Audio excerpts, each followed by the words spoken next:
Hey guys, welcome back to the channel. I'm Nick Armenis, and in today's video, I'm going to take you through what steps to take if your Google ads suddenly just stop working, performance completely changes. They may have been doing really well at one point, and now they're just doing nothing. So let's get right into it straight away.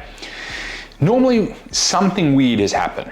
And when I say weird is, a lot of the time, if it's an e-commerce account running Google ads, the Merchant Center account may have some major account issues or product-based issues on something like your bestseller.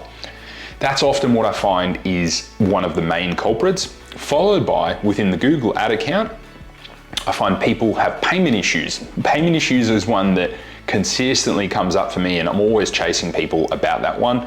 You can set notifications through the Google Ads app, and there are scripts to send yourself email notifications as well.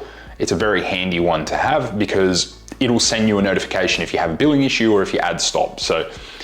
And particularly for a bigger business, what I've found is that having 100% uptime is the biggest factor to doing really, really well with your Google ads. So you can sit there playing with every setting under the sun.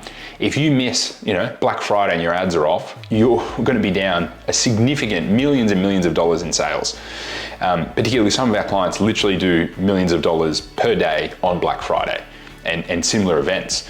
Any sales event they do, percent offs and things like that, can be huge, huge, huge. So, and particularly if you're only checking the ads infrequently, which I find a lot of businesses do, particularly some of the bigger agencies out there as well, it's a problem because not having that 100% uptime is really, really bad for your business. So payment issues, Merchant Center issues, they're big ones.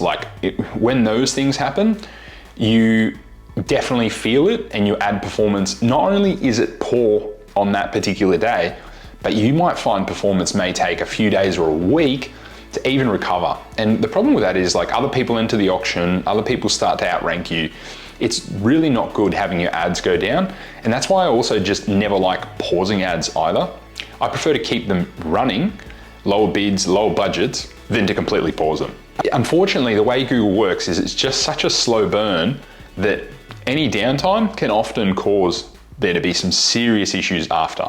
Another one I often find is when people make too many changes or are just impatient. Too many changes or impatient are a really big one for ad performance.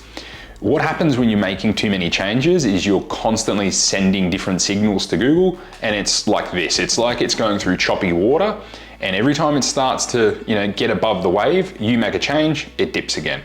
And I see it all the time. Go into the change history log of your account, your agency's account, whoever's managing your ads, or if you're managing, check it. And I guarantee you, if you're making changes, every single day, multiple times a day, and you're not batching them, it's probably going to cause significant issues for most of you. Building on that with too many changes is just patience. I get a lot of people messaging me going, my ads are doing nothing, I've had them running a week, nothing's happened. Sometimes it does take a week for these things to happen and actually start, particularly on a new account. It can take a long time to even get impressions, clicks, any of these things. Just takes time. And unfortunately, most people are used to instant gratification across the board, particularly from meta ads.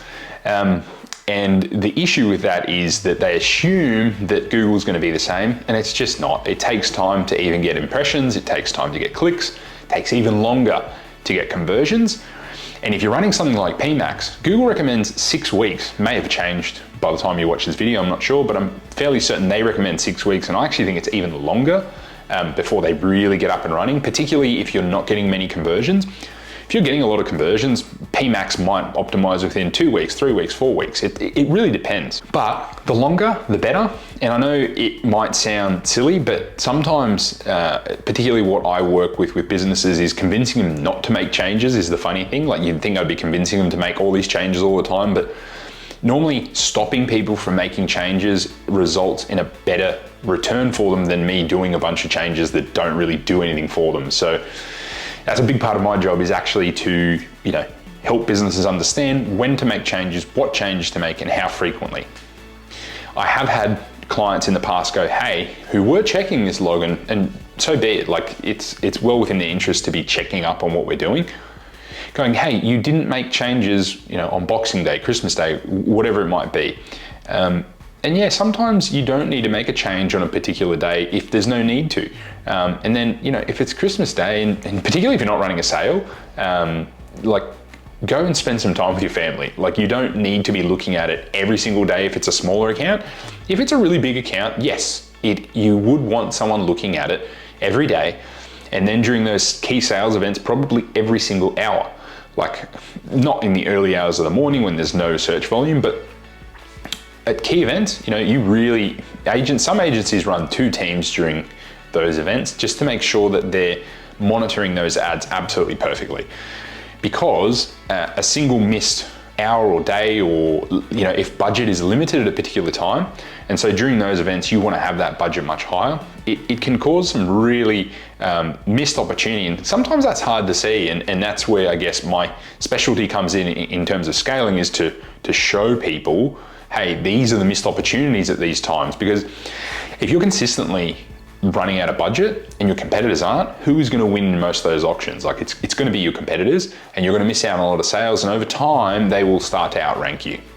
So another major problem is underbidding, or using the incorrect bidding strategy. Because when you select the wrong bidding strategy, or if you're changing it frequently, early on, most bidding strategies may perform poorly. And if you don't give them enough time to optimize, or if you're putting something incorrect, like if you're using target impression share, for example, on something, and you're wanting 99% or 100% of impressions, but you're only bidding, $1, you may not be able to achieve that. So you've not given Google the right, settings there to be able to do what they want. So bidding strategies are often a hard one. And things like target ROAS, or setting a target ROAS too early, or adding one in, or changing a budget really quickly and aggressively may cause big changes in performance. For example, if you have, if you're spending $100 a day and you go to $1,000 a day, you're probably going to have a week, 2-3 weeks, maybe forever, of much lower return on ad spend. You need to creep those budgets up slowly and sensibly, and you need to put in realistic target ROASs. You only want to set a target ROAS when you have some history there of performance at that ROAS level. Like if you are getting a 3x and you set it to 6x, it's never going to spend your full budget. Very unlikely, because you haven't given it enough bidding room there to be able to do what you want it to do. Sometimes that can work, but realistically you want to creep it slowly over time. So if you were getting a 3x, you might go 320, 340, 360, and just creep it up slowly and see. Likewise, budget changes, you want to make those really slow. So budget changes often cause big changes in performance. And one really big change, moving on from that, is, and I should have probably spoken about this when I was talking about the Merchant Center, is if you make big changes to your feed, if you change SKUs, item IDs, part numbers, things like that, Google will treat a lot of those changes, particularly at the item ID level, as totally new products. If you go and completely change your feed, you are going to, in essence, be starting from complete scratch. And I know it's hard to hear because I know a lot of people go and make feed changes. It's not to say you cannot get to that same level, but it might take you a month. It might take you 2, 3, 4, 5 months. So do not do that without expert professional help. And most of the time, just even question why you're changing your entire feed, because if it's just because, then it's probably not a good enough reason and you shouldn't be doing it. And any item changes to the product SEO level, so I know a lot of people have SEO teams helping them, need to be spoken with. You need to speak with your paid ads team as well if they're separate, because if you change those, it's going to impact the ads. So if you go and make something and it looks horrible in the listing, it could really impact the CTR, the conversion rate, and many other factors on your Google ads, and it may just reset learning. So I see these issues happen a lot.